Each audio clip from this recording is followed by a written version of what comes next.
5 अगस्त 2019 के बाद में बदलते कश्मीर की तस्वीर जानने के लिए 25 लाख की आबादी वाले गुर्जर समुदाय से जुड़े कर्नल देवानंद गुर्जर आज हमारे साथ मौजूद हैं। तो आज हम उनसे चर्चा करेंगे और आप सभी को बता दूं कि फॉरेस्ट राइट्स एक्ट 2006 और शेड्यूल ट्राइब एट्रोसिटी एक्ट पर आज हम उनसे चर्चा करने वाले हैं।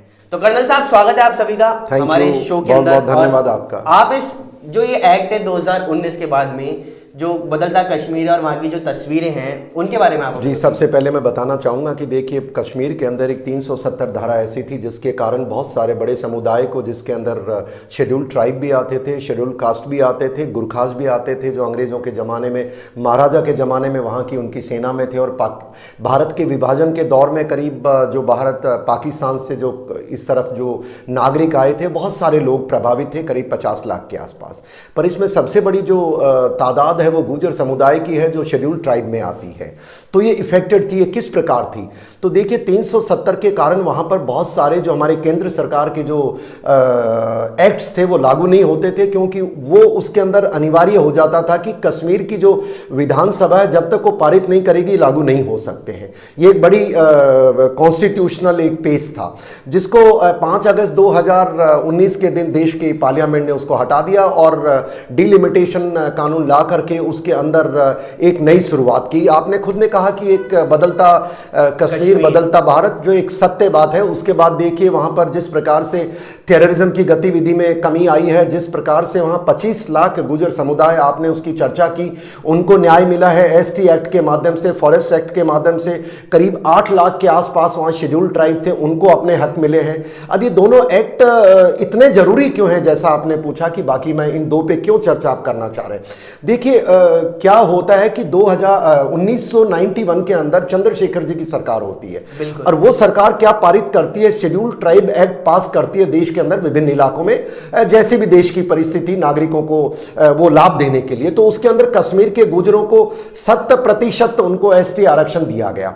पर देखिए, 370 की आड़ में वहां पे विभिन्न जो परिवारों की सरकारें थी, चाहे मुफ्ती की सरकार हो, चाहे अब्दुल्ला की सरकार हो, चाहे कांग्रेस की सरकार हो, इन्होंने एसटी आरक्षण के अंदर गुर्जरों को नौकरी में तो आरक्षण दिया, वो छोटे मोटे, पर पॉलिटिकल रिजर्वेशन नहीं दिया उसको, इसलिए, और एट्रोसिटी एक्ट भी नहीं लगाया क्योंकि वहां गुर्जर आर्थिक तौर पे कमजोर है। मैं आपको बता दूं कि 1947 से लेकर के जिस प्रकार वो line of control, cease fire line लगी थी, उसके अंदर भी माना जाता, आप भी चर्चा करते रहते हैं कि जब भारत की सेना पीओके पे कब्जा करने जा रही थी तो आगे नहीं बढ़ने दिया गया था और सेना को रोक दिया गया था। सेना को जहां रोका गया था वो पहाड़ियां थी जहां पर दोनों तरफ गुर्जर बाहुल्य थे, तो बीच के अंदर लाइन आ गई।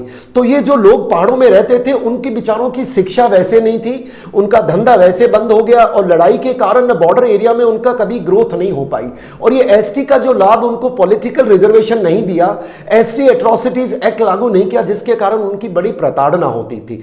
तो जब फॉरेस्ट शेड्यूल ट्राइब एक्ट जब अभी 2019 के बाद सरकार ने दिया है, तो सबसे बड़ा बदलाव साहब एक ही आया कि वहां पर जो पॉलिटिकल रिजर्वेशन मिला है, आपको भी पता है डीडीसी के रिसेंटली चुनाव हुए हैं, उसके अंदर भी अच्छे नतीजे सामने बहुत पीसफुल हुआ है। कश्मीर के नागरिकों ने, देश ने दिखा दिया कि हम डेमोक्रेटिक लोग हैं। पर उसके अंदर पहली बार, जहां पहले गुर्जर समुदाय के सिर्फ 2 से 3 लोग जीत करके आया करते थे, अब वो भी एक परिवार के आते थे साहब, दादा पोता बेटा, मतलब परिवार चलता था। पहली बार 39 डीडीसी 42 शेड्यूल ट्राइब में से गुर्जर जीत के आए हैं, क्योंकि ये 25 लाख की आबादी है साहब, तीसरी सबसे बड़ी आबादी है, और ये पहाड़ियों में रहते हैं, शिक्षा नहीं है, इनके पास संसाधन नहीं है, ये घुमंतू लोग हैं, सर्दी के मौसम में नीचे इलाके आते हैं, गर्मी में पहाड़ों में जाते हैं, कुछ भी इनके पास व्यवस्था नहीं थी। तो इस शेड्यूल ट्राइब एक्ट के वहां आने से इनकी प्रतिनिधित्व बढ़ी है। और एक बड़े मजे की बात है, धन्यवाद सरकार का, धन्यवाद नागरिकों का, धन्यवाद देश का, जो 39 जीत करके आए हैं साहब, उनमें से 32 तो पहली बार कंटेस्ट किया, ऐसा बताया गया है, और 15 महिलाएं, बच्चियां आई हैं। बहुत बड़ा परिवर्तन आया, अब वो अपनी मांग रख सकते हैं। ये तो पहली बात हुई। देखिए, पॉलिटिकल रिजर्वेशन। मैं आपको एक बात बताऊं कि जब से पहले तो कश्मीर को भारत से अलग कहा जाता था, अलग कहा, लेकिन अब जब से कश्मीर भारत में आ चुका है और वहां पे जब से डीडीसी के चुनाव वगैरह हुए हैं, तब से कश्मीर की स्थिति बहुत बदल गई है। वहां पर बहुत शांति का माहौल भी है, लेकिन दूसरी ओर बॉर्डर पे लगातार युद्ध देखने को मिल रहे हैं। कभी चाइना तो कभी कोई और। आपकी इस बात से पहले मैं थोड़ा सा आपके फॉरेस्ट राइट एक्ट के ऊपर आपकी बात छूट गई थी, मैं पूरी कर दूं, इजाजत दें तो आप। तो उसमें क्या था कि इसके कारण एक बदलाव आ गया। अब फॉरेस्ट राइट एक्ट क्या था कि देखिए साहब, ये जो गुर्जर बकरवाल जिस समुदाय के साथ मैं जुड़ा हूं, जहां हमारे लोग कार्य कर रहे हैं, तो मैं देश को बताना चाहूंगा, जिस दिन 370 हटा था 5 अगस्त को, और किसी ने तिरंगा लेकर के समर्थन किया था भारत का और इस संविधान में बदलाव का, वो गुर्जर थे, नंबर 1। नंबर 2, क्योंकि ये ज्यादातर पहाड़ों में रहते हैं, जैसे मैंने आपसे चर्चा की, इनको शिक्षा नहीं है, इनके पास गरीबी है, भेड़ बकरी है, घुमंतू हैं, और ये जंगलों में रहते थे डर के मारे। तो ये जो फॉरेस्ट राइट एक्ट 1970-80 के बीच में देश में आता है, इसको 2006 में गवर्नमेंट ने इनके पूरा राइट्स दिए, जो जंगल में रहने वाले हैं, बड़े सोच समझ के। कश्मीर की सरकार ने, कोई भी सरकार है, इन्होंने नहीं दिया, वो दे सकती थी चाहती, पर नहीं। इसमें था क्या, इसमें देखिए साहब, जो घुमंतू और वन में रहने वाले लोग हैं, जैसे हमारे इस एक्ट में दिया गया कि पहला हक इनका है, और उसके साथ साथ नेचर को भी बचाना है। आपने देखा होगा कि जिसकी मर्जी आती थी जंगलों में, क्योंकि रहते थे, इनकी डॉक्यूमेंटेशन कंप्लीट नहीं थी, इनके घर के पट्टे नहीं थे, ये घुमंतू थे, ये एक बहक का सिस्टम होता है, चराने पहाड़ों में जाते हैं फिर नीचे आते हैं, तो इनकी बहुत बुरी स्थिति। अब फॉरेस्ट राइट एक्ट से हुआ क्या है साहब कि ये लागू हो गया। लागू होने से क्या हो गया कि हर ग्राम सभा के लेवल पर फॉरेस्ट कमेटीज बनेंगी गांव की। वो कमेटी, अब इनके कोई भी झगड़े होंगे दो तरीके से, एक इंडिविजुअल लेवल पे, एक कम्युनिटी लेवल पे। इंडिविजुअल लेवल पे वो अपनी अप्लाई कर सकते हैं कि मेरा क्या समस्या है, क्या जमीन है। कम्युनिटी लेवल पे जैसे पहाड़ों में जाते थे, चराने की जगह बहक है, तो ये सारों में प्रावधान सरकार ने कर दिए हैं। और मैं आपके माध्यम से कश्मीर के मेरे नागरिकों को, भाइयों को बताना चाहूंगा, हकूक सरकार ने दिए हैं, पर जो हमारे राइट्स लेना, हमें लेना पड़ेगा, हमें जागरूक होना पड़ेगा। आपको जो तंत्र में प्रक्रिया बताई है ग्राम सभा में, जिस पर फॉरेस्ट कमेटी बने, उसका पालन करें। कोई अनियमितता की शिकायतें आई थी, हमने चर्चा की और सरकार सुधार कर रही है, नहीं कर रही है तो हम उठाएंगे मुद्दे। तो मैं ये मानता हूं फॉरेस्ट राइट एक्ट दिया है, अब हमको अपने हकूक लेने हैं। और सरकार से भी गुजारिश है कि आपके अधिकारियों को बोलिए कि वो कमेटी अपनी मन की मर्जी से नहीं करे। संविधान में दिया गया है 1/3 उसके अंदर से एसटी कैटेगरी के होंगे और 1/3 महिलाएं होंगी। अगर 15 अगर आप उस ग्राम सभा में बनाते हैं तो 10 एसटी के होंगे। अब वो लोगों को पता होना चाहिए, और अपने हक हैं, जमीन के नाम है, 3 महीने का समय है, ज्यादा चाहिएगा सरकार ज्यादा देगी।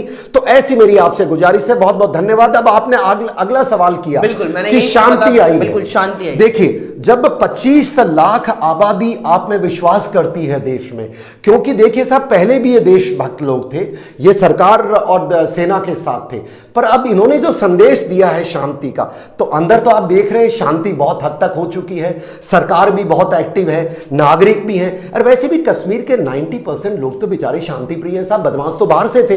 अब जो आपने सवाल किया कि देखिए अंदर तो शांति आ गई, पर बॉर्डर पे, बहुत अच्छा सवाल किया साहब, मैं आपको बधाई देना चाहूंगा। देखिए कि जिस दिन ये हमारा बदलाव आता है तो पार्लियामेंट में होम मिनिस्टर महोदय कहते हैं कि हम अब पीओके लेंगे, और पीओके यानी एक्साइज चिन्ह। ये एक्साइज चिन्ह गड़बड़ का शब्द बोल दिया उन्होंने चीन के लिए। चीन की नींद उड़ गई, क्योंकि चीन एक गलियारा बना रहा है पीओके के अंदर, गिलगिट बाल्टिस्तान के अंदर से, और वो हमारा नीचे समुद्र से जाके मिलता है। जब भारत सरकार ने उसका विरोध किया, वो मानते नहीं थे, पार्लियामेंट में पास कर दिया तो वो हताशाय हो गया।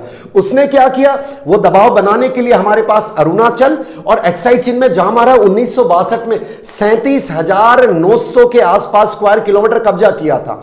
5,000 स्क्वायर किलोमीटर हमारा सक्शगाम वैली जो पाकिस्तान ने दिया, यूं करके टोटल 42,000 स्क्वायर किलोमीटर चीन के कब्जे में। उन्होंने उधर से दबाव बनाना शुरू किया, और गलवान के अंदर जिस तरह आपको पता है, पर चीन भूल गया। ये देश बदल चुका है, ये सरकार वो नहीं है जो आप कब्जा करेंगे चुप बैठेगी। भारत के सैनिकों ने, सरकार ने, नागरिकों ने चीन को जो जवाब दिया गलवान में, हमारे 20 वीर गति को प्राप्त हुए। पर देखिए साहब, उन्होंने चीन को ऐसा धराशायी किया है कि चीन खड़े होकर देख नहीं पा रहा है। अब चीन अब दोबारा नहीं आ पाएगा वहां पे, उस मौके पे नहीं आएगा। पर देश को आगाह करूंगा कि चीन चुप बैठने वाला नहीं है। अब ये देखिए, कोरोना वायरस बीमारी है, बैठने वाला नहीं है, बिल्कुल, तो भारत भी चुप बैठने वाला नहीं है। हमें जागर, बदलता भारत है, और ये मोदी सरकार है। मोदी सरकार आने वाले टाइम पे कुछ बड़ा बदलाव भी कर सकती है। देश बदलाव करेगा, मुझे देश पे पूरा यकीन है। सरकार हमारी चौकन है, सेना हमारी बहादुर है, और कश्मीर के नागरिक अब एक साथ खड़े हो गए हैं कि देश की तरफ कोई आंख उठाएगा, हम स्वीकार नहीं करेंगे। सरकारें आए सरकारें जाएं, पर आपने बहुत सही कहा, देश बदल रहा है, देश इसके तैयार है इस चुनौती का सामना करने के लिए। एक ही मेरा आग्रह है देश से और आपसे भी कि देखिए, देश के बाहर की ताकतों से लड़ने के लिए सेना सक्षम है, सरकार सक्षम है, हमारी इंटेलिजेंस एजेंसी। कुछ अंदर जो देश के दुश्मनों की जो आवाज बोलते हैं उनका बहिष्कार आप करें, उनको एक्सपोज आप करें, और देश के अंदर जो देश को बदनाम करने का दुनिया में काम करते हैं, घर घर में लड़ाई होती है, सुप्रीम कोर्ट में जाओ फैसला करो, पर देश को जो अंदर से रह करके कमजोर करने का प्रयास कर रहे हैं, आप मेरा सबसे आग्रह है उनको एक्सपोज किया जाए। बिल्कुल, अब ये बदलता हुआ भारत है और इस बदलते हुए भारत पर आखिर अब कोई भी राज नहीं कर सकता है। तो इस खास मुलाकात के अंदर बस इतना ही। देखते रहिए न्यूज़ 19। नमस्कार। जय हिंद। Thank you.